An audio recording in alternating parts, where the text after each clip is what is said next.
Koronatilanne vaikuttaa meihin kaikkiin eri tavoin. Monella on huolta omasta ja läheisten terveydestä, taloudellisesta toimeentulosta, arjen sujumisesta.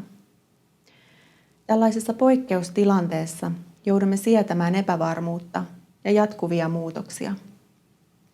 Arki voi tuntua stressaavalta ja hallitsemattomalta. Mieli pyrkii valmistautumaan tulevaisuuteen käymällä läpi mahdollisia uhkakuvia. Tämä on keino yrittää palauttaa hallinnan tunnetta. Todellisuudessa emme kuitenkaan tiedä, mitä tulee tapahtumaan. Uhkakuviin keskittymisen sijaan on hyvä pitää mielessä seuraavat 5 asiaa.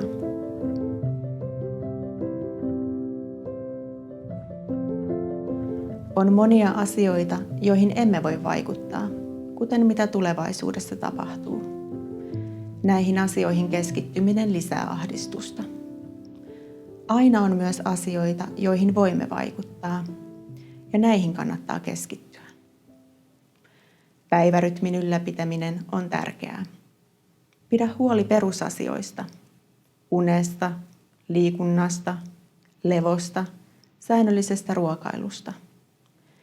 Liiku luonnossa aina kun voit.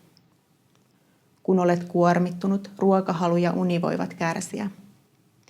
Tämä on kriisitilanteessa tavallista ja yleensä tilapäistä. Säilytä kuitenkin arkirutiinit mahdollisimman hyvin. Se auttaa jaksamaan. Tekoihin keskittyminen vähentää avuttomuuden ja hallitsemattomuuden tunnetta. Voit miettiä, mitä minä konkreettisesti voin tehdä helpottaakseni omaa tai muiden elämää. Pienikin teko on merkityksellinen.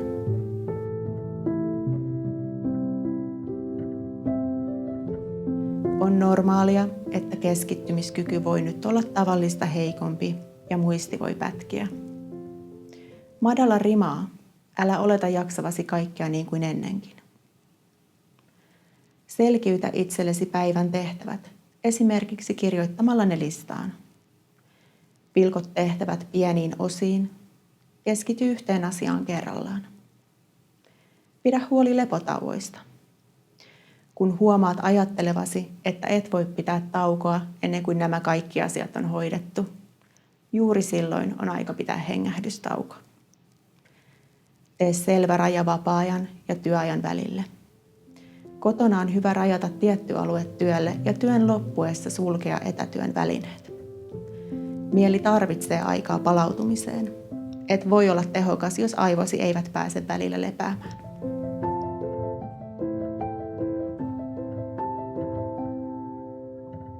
On tärkeää sallia itselleen erilaiset ajatukset ja tunteet. Jos ajatuksesta tekee itselleen kielletyn, se pyrkii 2 kovemmin mieleen. Silloin ahdistus lisääntyy. Kannattaa antaa ajatuksille ja tunteille tilaa, mutta muistaa, että ne ovat vain ajatuksia ja tunteita. Meidän ei tarvitse aina uskoa niitä tai toimia niiden mukaisesti. Ahdistuneena mieli keskittyy pahimpaan pelkoon ja unohtaa muut mahdollisuudet. Muitakin mahdollisuuksia on kuin että pahin tapahtuu. Kannattaa myös muistaa, että ihmiset selviytyvät vaikeistakin asioista ja tilanteista, vaikka se tällä hetkellä voi tuntua mahdottomalta. Toiselle ihmiselle puhuminen voi auttaa näkemään vaihtoehtoisia ajatuksia. Ikävien ajatusten kanssa ei tarvitse jäädä yksin. Hyvä tapa säädellä omia tunnereaktioita on keskittyä tähän hetkeen.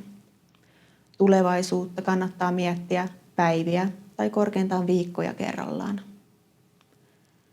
Kannattaa rajata aikaa, jonka käyttää murehtimiseen.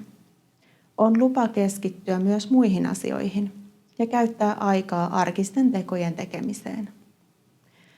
On hyvä rajata myös uutisten seuraamista. Uutisiin päätyvät tiedot, jotka ovat poikkeuksellisia. Elämän pysyvät, turvaa tuovat asiat eivät ylitä uutiskynnystä, mutta ne ovat silti olemassa.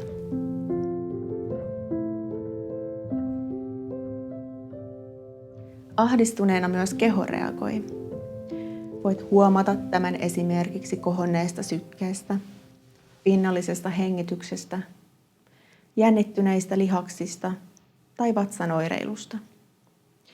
Rauhallinen hengitys tasoittaa kehon toimintaa ja antaa aivoille viestin, että hätää ei ole. Kun keho rauhoittuu, mielelle jää tilaa rauhoittua. Videon yhteydestä löydät linkin yksinkertaiseen hengitysharjoitukseen, jota voit käyttää rauhoittumiseen. Jos huomaat, että kehosi on levoton ja on vaikea pysyä paikoillaan, liikunta auttaa purkamaan ylivirittynyttä tilaa.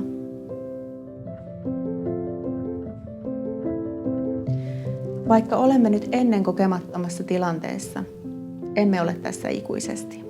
Tämäkin muuttuu. Jonain päivänä poikkeustilanne on osa historiaa.